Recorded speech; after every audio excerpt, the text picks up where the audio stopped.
Get out. My son deserves better than you. Victoria screamed, throwing more of my clothes into the rain. I stood on the driveway, watching as she ruined my things, a cruel smile on her face. The silk blouse James gave me for our anniversary landed in a muddy puddle. My name is Emma, and at 34, I was watching my mother-in-law of 8 years destroy my life. What she didn't know was that the security cameras I had installed a month ago were recording everything. "You're just a gold digger," she shouted over the storm. James finally sees the truth. She came out again, this time holding my jewelry box. My heart sank. My late mother's wedding ring was in there. "Victoria, please," I said calmly. "Let me pack my things." She laughed loudly. "Pack? You should crawl away with nothing, just like when you came here." Lightning lit up the sky as Victoria stood in the doorway of the home I'd lived in for years. Behind her, I saw James in his study, pretending not to see what was happening. Looking back, I should have seen this coming. Victoria had always disliked me. Lately, James had been distant too. Late nights at work. Secret phone calls. But I'd been focused on my job as a child psychologist, believing our marriage was strong. I was wrong. "Why are you doing this?" I asked if I already knew. Victoria never thought I was good enough. Now it looked like she had finally turned James against me. "Don't act innocent," she snapped, throwing my jewelry box to the ground. It popped open, and the contents spilled into the mud. I stepped forward to get my mother's ring. But then she said something that froze me. "James already signed the divorce papers. You get nothing, no money, no house, nothing," she said, almost gleefully. "You should have signed that prenup." The prenup. The one she pushed before the wedding. The one James said I didn't need to sign. The one that somehow reappeared last month, already signed with my name. I looked up at the tiny red light of the hidden camera by the porch. A month ago, things had started feeling off. That's when I installed the cameras, with sound recording too. What they captured was enough to change everything. "You're right," I said quietly. "I should leave." She looked surprised. She wanted a fight, tears, begging. Instead, I calmly picked up my mom's ring, wiped it off, and slid it onto my finger. "That's it?" she asked, suspicious. "You're just going to walk away?" I looked up at the house one last time. "Yes, Victoria, I'm leaving, but we'll talk again soon." She slammed the door behind me as I walked to my car. Thunder rumbled as I drove away, leaving my things behind in the rain. What she didn't know was that I wasn't just walking away. I was getting ready to fight back. The cameras had recorded everything. Her sneaky late-night visits. Her telling the housekeeper how to get into my computer. The man who forged my signature on the prenup. Most importantly, they recorded her talking about the divorce papers I hadn't even seen. But now I had proof they were fake. I drove through the rain to the small apartment I secretly rented last week after seeing the first batch of footage. Once inside, I opened my laptop and connected to the security system. The cameras were still running. On the screen, I saw Victoria smiling as she made a phone call. "It's done," she said. She fell for it. Once James announces his engagement to Sophia next week, she can't do anything. Sophia, the secretary Victoria had personally hired 3 months ago. Now, the puzzle pieces were coming together. I picked up my phone and called a number I'd saved weeks ago. "Diana, it's Emma. I think it's time we had that meeting." "Yes, I have the proof. Everything you suspected about Victoria and the company money. I can show it all." Diana, one of the senior partners at James's firm, had approached me last month. She thought someone was stealing from the company but had no evidence. Now we had plenty. I ended the call and looked at my reflection in the window. I didn't see a broken woman. I saw someone ready to fight back. Victoria thought she won. She thought she got rid of the daughter-in-law she hated. But she had no idea that her little performance tonight had just started her downfall. I started downloading the security footage. It was time to show the world who Victoria Bennett really was. The next morning, I met Diana at a small cafe, far from the office. Her face was serious as she watched the security footage on my laptop. One video showed Victoria sneaking into my home office late at night with Sophia, guiding her through my files. "She's been planning this for months," Diana said, pausing the video. "She used your login to steal private client information. She's even changed company records." She shook her head, shocked.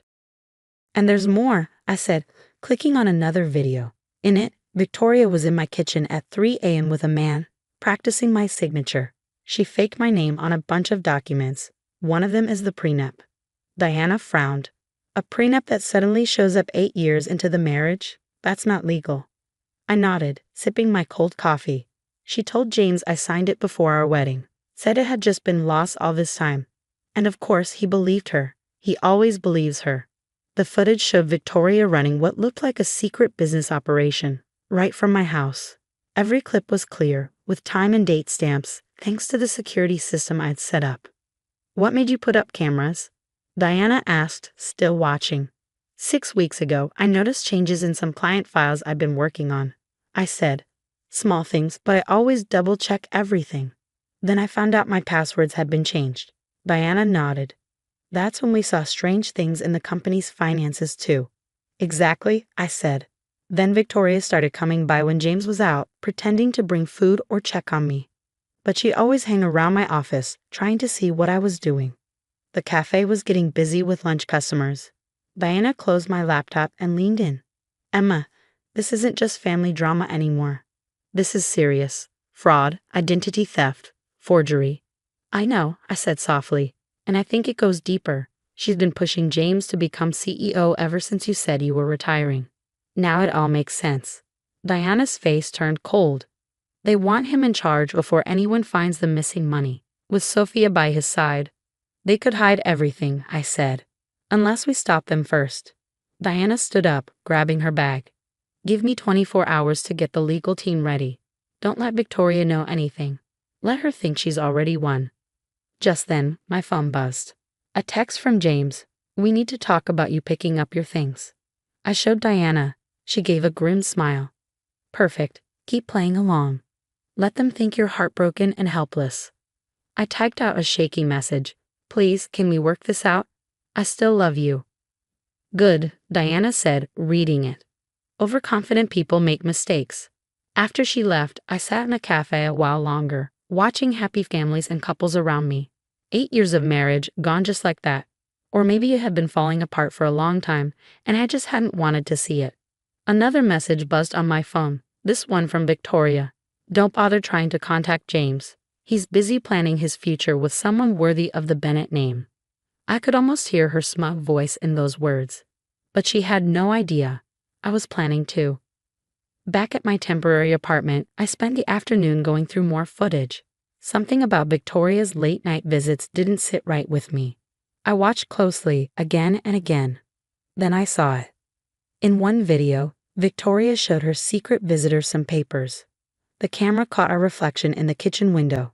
A logo, one I recognized. It belonged to one of our biggest business competitors. My hands shook as I zoomed in. This wasn't just about stealing from the company or breaking up my marriage. Victoria was selling company secrets. I grabbed my phone and called Diana.